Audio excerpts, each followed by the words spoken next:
Good morning! Welcome po sa 5th generation Hobby Shop. Welcome to another video testing.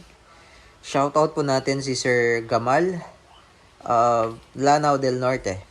Okay, so this is the Crossman Magfire Ultra Multi-Shots Brake Barrel Airgun Rifle caliber 22 with magazine, 10 rounder magazines. 10 rounder magazine. Tapos ito naman po yung free na bala. So it also comes with H&N Sport. This is 13.73 grains, 250 shots.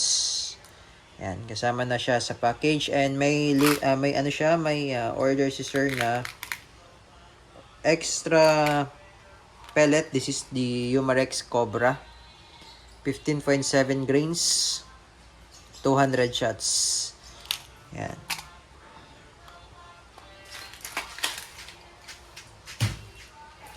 Okay. Buksan na natin, sir. Ayan.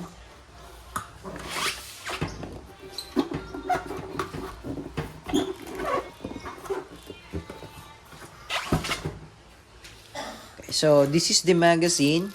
Ito po yung 10 rounder magazine. Yan, ingatan lang po natin ang magazine dahil wala po tayong available na pamalit nito. Wala tayong stock. Okay.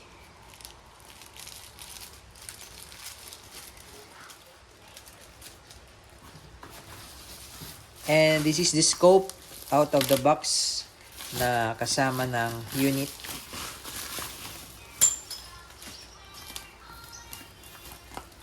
Comes with the owner's manual,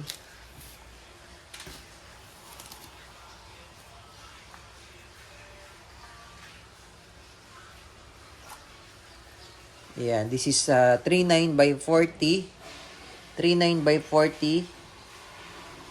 EO center point.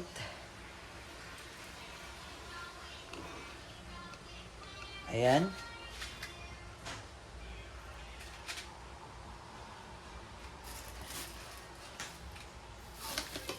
Patabi lang natin.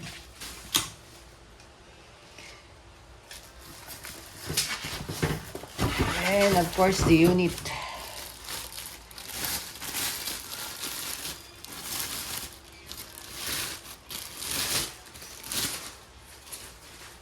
Ayan po. Yung rifle. Brake barrel. Mabigat.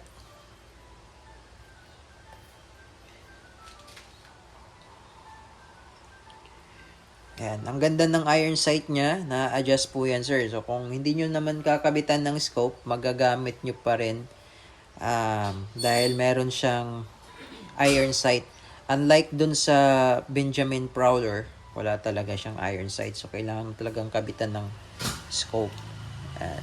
Na-adjust po yan. Ito po yung up and down, the elevation, and then windage or the left and right. Ayan. Lagayan ng sling. Then, ito po yung safety. Yan. Sa ngayon po, naka-safe yan. Then, yan naman po yung fire. Okay. Yan. Then, the owner's manual. So, ganito lang po ang gagawin nyo.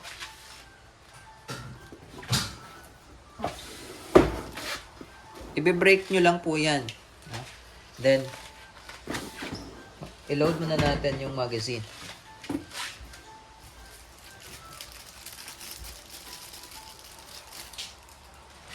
Again, this is the magazine, 10 rounder magazine. So, ngayon, ang nakikita nyo po, wala po yan laman.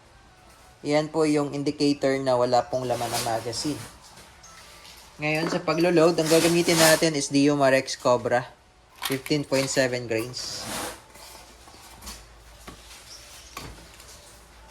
Yan, this is pointed pellets, caliber 22.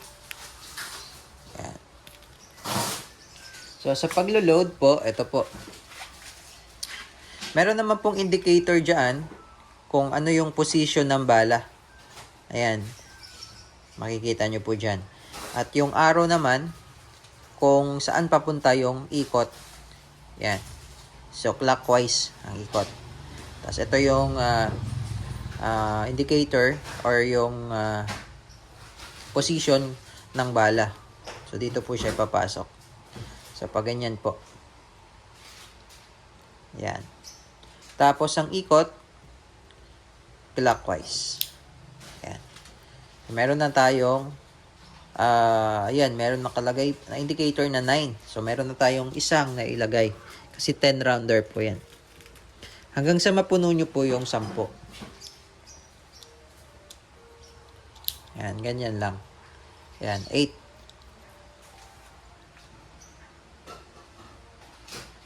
Ayan. So, meron na lang po tayong 2.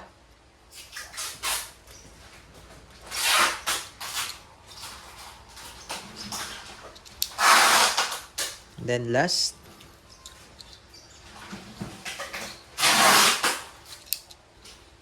Okay. So, pag 0 na po, hindi nyo na po pwedeng lagyan. Kasi yung space na to, para po ito sa loading. Para maipasok natin doon sa mismong barrel. Ayan, sa loading yan. So, ayan. 0. So, puno na po. 10 rounder. Ayan. Ayan yung mga bala. Ayan. Tapos, load nyo lang po siya dito.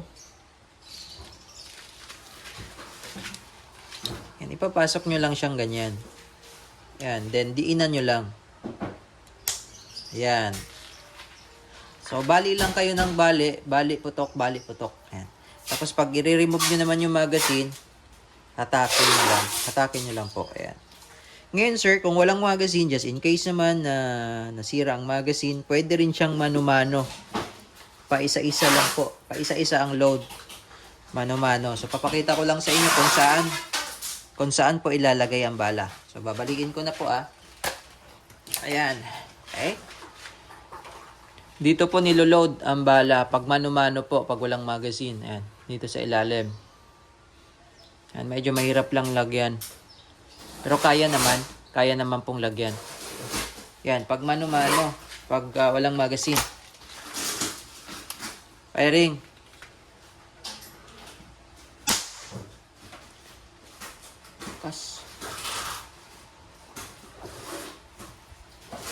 Okay, so bawal lang po siyang paputukin, sir, na walang bala. Dry fire, bawal po. Kailangan may bala. Okay. So, insert na natin. Ayan. Tapos, bali lang. So, ang gawin nyo, paluin nyo lang to. Palo. Sagad hanggang dulo. Medyo matigas pag bago, pero katagalan, lalambot lang naman. Ayan. Tapos, sagad, balik. Ayan.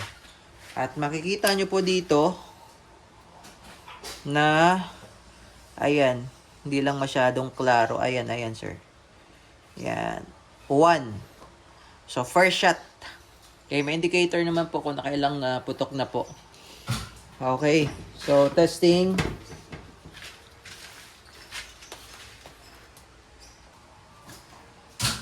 Ayan. So, wala tayong ibang target, sir. Dito na lang natin itetest sa lata ng Jolly Mushrooms. Yan, UP na yan. Dahil sa TR50. Pero hindi niya tinagos. Tingnan natin ngayon.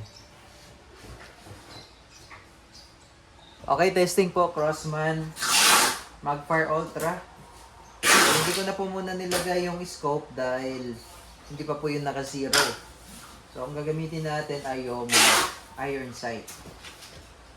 Okay, testing. Very good.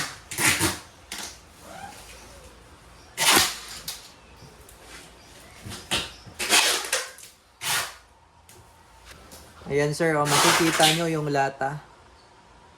Ayan. Entry point. Tagusan talaga. So, makapal na lata to.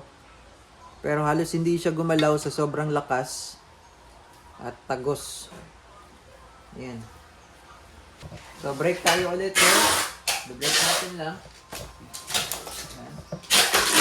So, may makikita tayo dito. Number 2. Yan, number 2. Firing.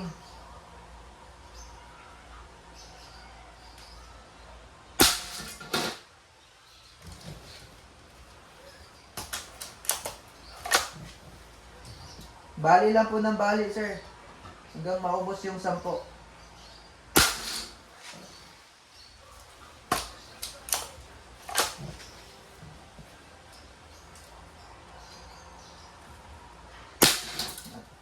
Hindi ko na po uubusin yung bala, sir. Yan, kitang-kita nyo po dito talagang wala. Wasak na wasak yung lata, oh. Tagusan po yan. Makapal na yan. Oh. Okay, Sir Gamal. Okay na po tayo. Goods na po, sir. Yung sa scope naman, sir, kayo na po yung magsisiro niyan, sir. Depende sa preference nyo po. Depende sa distance.